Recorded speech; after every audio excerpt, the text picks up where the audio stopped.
Kada imamo neki problem, da li je pametnije da ga nazovemo izazov ili se tu krije nešto drugo iza toga? Moderno svakako jeste da se problem nazove izazov, ali da li je stvarno korisno?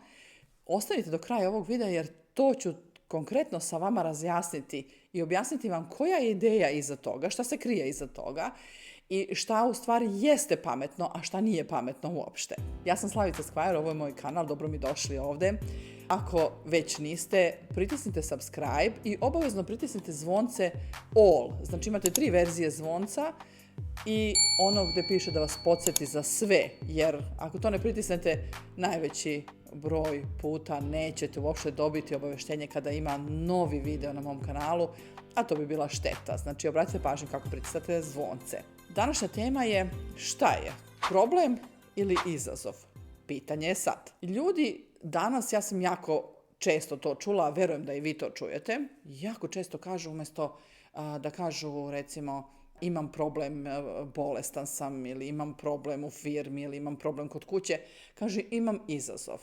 Da razjasnimo to. Nazivati problem drugim imenom nije korisno, iako iza svega toga se krije jedna jako korisna ideja. Kada imamo problem, korisno je da se zapitamo šta želim umjesto toga, šta je rješenje problema. Ali ljudi to ne rade, nego se bave problemom. Analiza, paraliza. Ko je kriv za problem, kad je počeo problem, kako je nastao problem, bla, bla, bla, bla, bla. Znači, analiza problema kao paraliza, jer se ne kreću ka rješenju. Dobro pitanje u situaciji kada konstatujemo da imamo problem je šta želim umjesto toga? Šta je rješenje ovog problema? I onda imam 2 tačke. Imam problem i imam rješenje. Jel' tako? Ako je u pitanju bolest, imam problem, to je bolest, a rješenje je da ozdravim. Zdravlje je rješenje. Ako je neki drugi problem u firmi, onda šta bi bilo rješenje? Znači, bitno je da čim konstatujemo da imamo neki problem, ne nazivamo ga drugim imenom, nego postavimo pitanje šta želimo umjesto toga i postavimo 2 tačke, sadašnje stanje i u budućnosti buduće željeno stanje koje je rješenje. A ono što povezuje te 2 tačke, to su izazovi. U stvari, neko ko je osmislio ovo je u stvari hteo da kaže ljudima, korisnije vam je da se fokusirate na rješenje i na izazove koji se pojavljuju na putu ka tamo i da to rešavate, nego da se bavite analizom, paralizom problema. Znači, nije ideja da nazovete problem drugačije, da nastavite da radite isto, da se njime bavite, nego je ideja da se ne bavite problemom, nego se fokusirate na rješenje i na izazove koji vode do tamo. Ako je bolest problem, ona je problem. Nećemo je zvati izazov, zato što bolest jeste problem. Ali šta je u stvari u ovoj ideji fokus? Aha, želim da ozdravim, znači to je rješenje. Šta je izazov u ovome? Šta ja moram da počnem da radim, što sada ne radim, i šta ja moram da prestanem da radim, što sada radim, da bih možda ozdravila. I to su mi izazovi. Izazov je početi i prestati raditi sve one stvari koje možda uzrokuju bolest, odnosno uzrokuju problem, a vode ka rješenju. To su izazovi. Znači, ideja nije samo da mi nazovemo problem drugačije, da ga zovemo izazov ili možemo ga zvati i Đorđe. Ako nastavimo da se bavimo analizom problema, mi se ne krećemo u pravcu rješenja. I to je u stvari pisac ovde hteo da kaže. Znate, hteo je da kaže, ok, ljudi, nije vam korisno da se fokusirate na problem, da se bavite analizom problema i da trošite svoju energiju i vreme na analizu problema.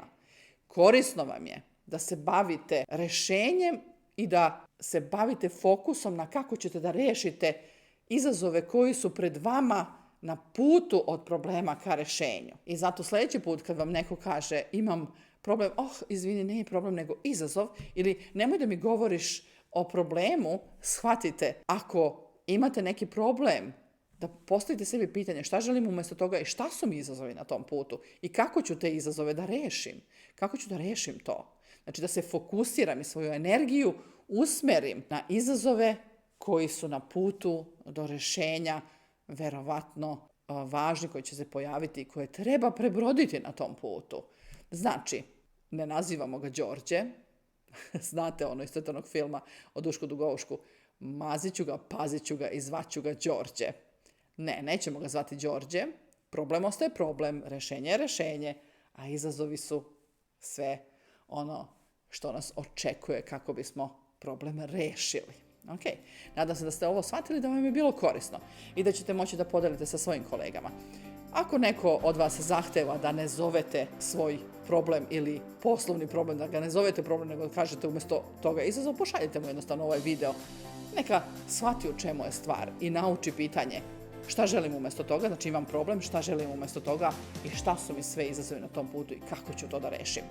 To su u stvari prava pitanja na koje treba se fokusiramo, ne kad je počeo problem, koji je izazvao problem, šta ćemo da mu radimo kad ga uhvatimo, nego šta želim umjesto toga, šta će sve na tom putu da mi bude izazov i kako to da rešim. Eto, nadam se da je to sve jasno i da će i vašim kolegama biti jasno kada mi pošaljete i da ćete biti pametniji, a ne da banalizujete stvari i samo nazovete problem drugim imenom, što vas ne čini mnogo pametnijim, niti vam daje zamajac da nešto rešavate. Ako vam je bilo korisno, pritisnite like i vidimo se u sljedećem videu.